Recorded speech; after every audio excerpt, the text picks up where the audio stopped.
Hi, my name is Samantha Sunborg, and I did my presentation on the quilt of injustice of the Native people, specifically focusing on boarding schools, because there is so much injustice involved with this. So, let's see the next slide here. So boarding schools were first established in Sitka, Alaska in 1878 by Presbyterian missionaries.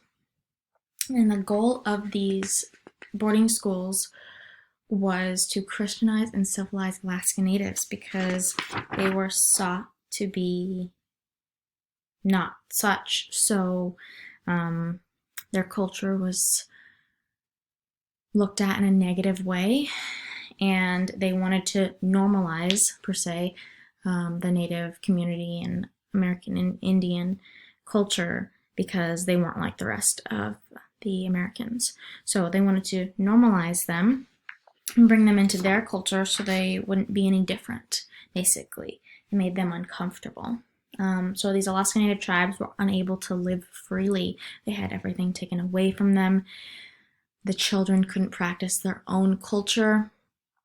And one way that they looked at it was, the Americans, was they kill the Indian and save the man, meaning you want to get rid of the Indian and Alaska Native culture, but keep the man, turn him into a civilized, as they would say, Alaska Native or American Indian. And so they had everything stripped away from them. And the assimilation that they were wanting was risking their native culture, their tradition, and their language, which they didn't care much about at the time. So let's look at it. This is a photo from one of the first boarding schools. So as you can see, they are all dressed alike. Their hairstyles are pretty similar. They are expected to act alike and not act in a way they would as they were practicing their culture.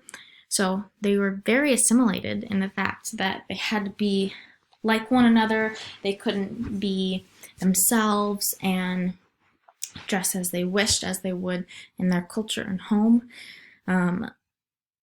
So much, very much injustice was done at this time.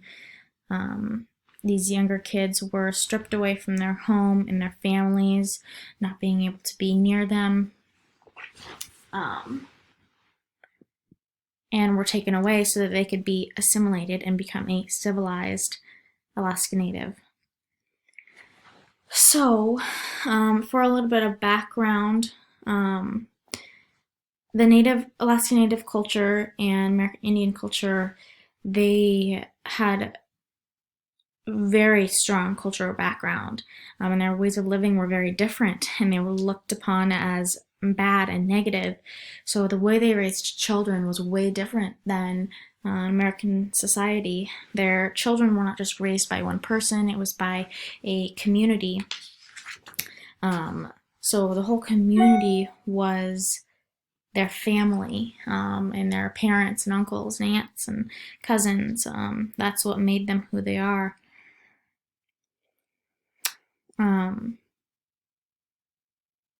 And being taken away from their families, they weren't able to have this connection. That was taken from them. So a lot of these children didn't have a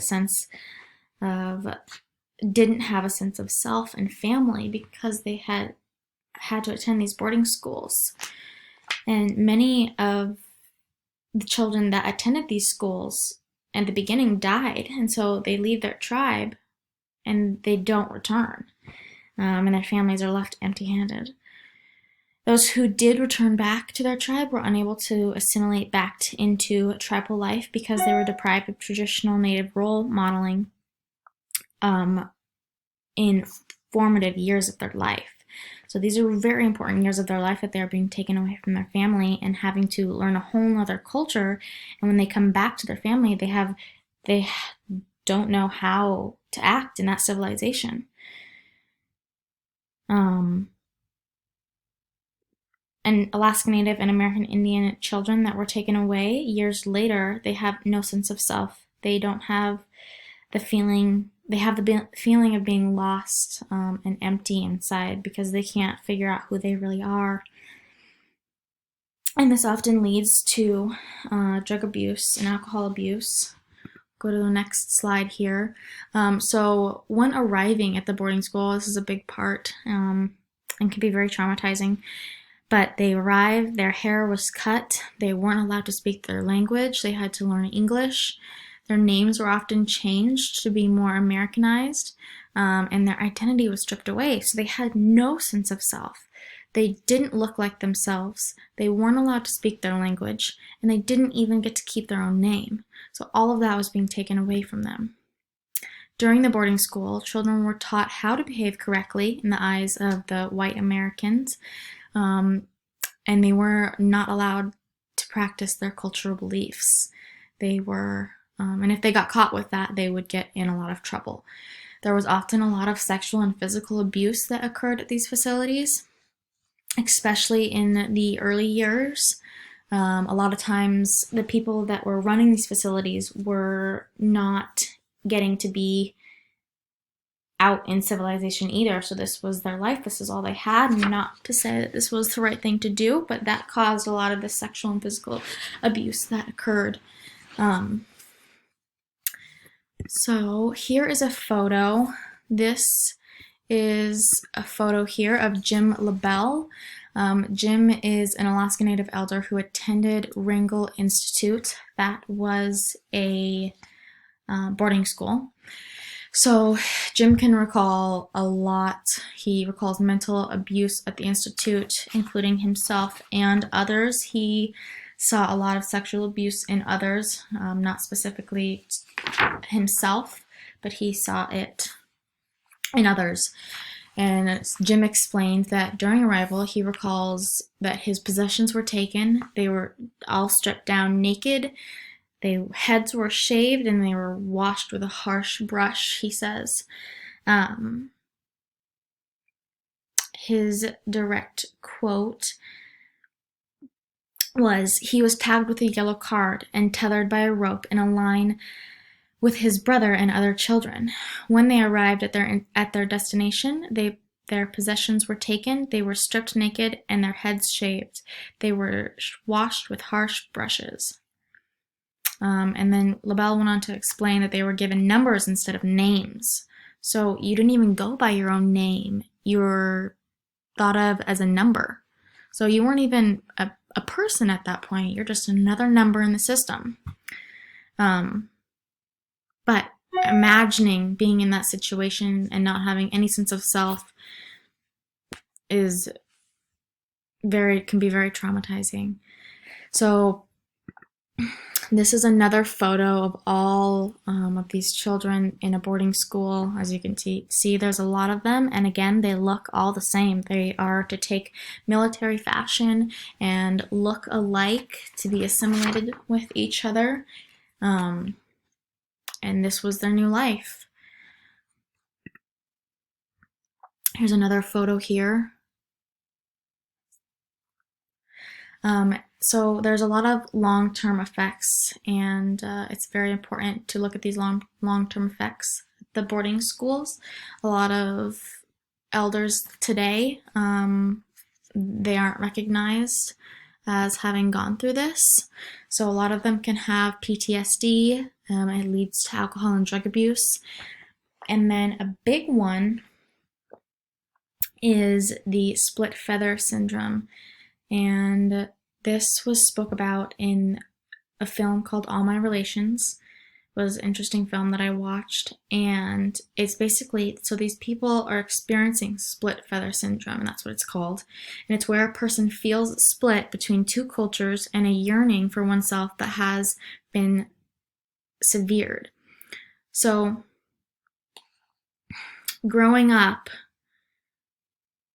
a person that's experiencing split feather syndrome, growing up being different and looking different than white people, again, can create no sense of self. They don't relate to these people.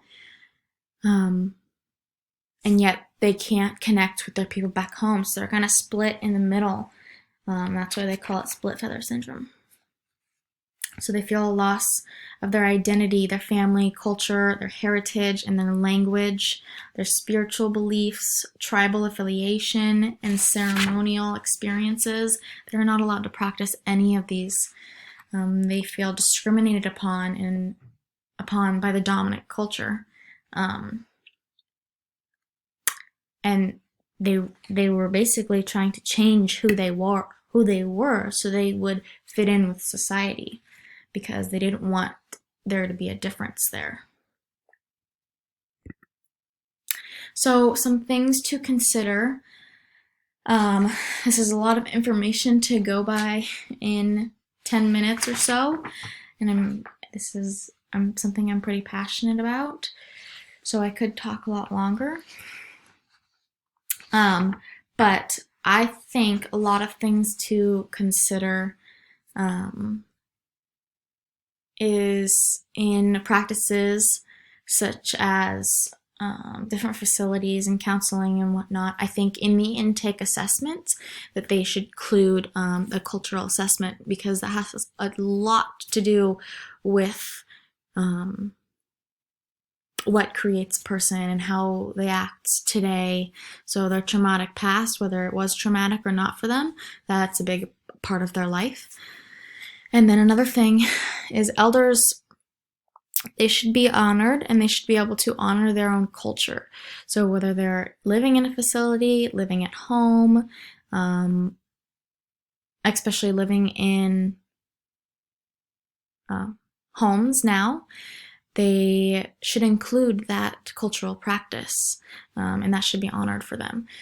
And then I think the whole idea, this is why I chose this topic, was just because I feel so passionate about it, but I hope that it can just bring some awareness to others. This is a very prevalent issue, and I think it just gets slid under the rug because it's not talked about it a lot, and it's kind of pushed to the side. So I'm hoping that this can just bring some awareness to people, make others recognize it.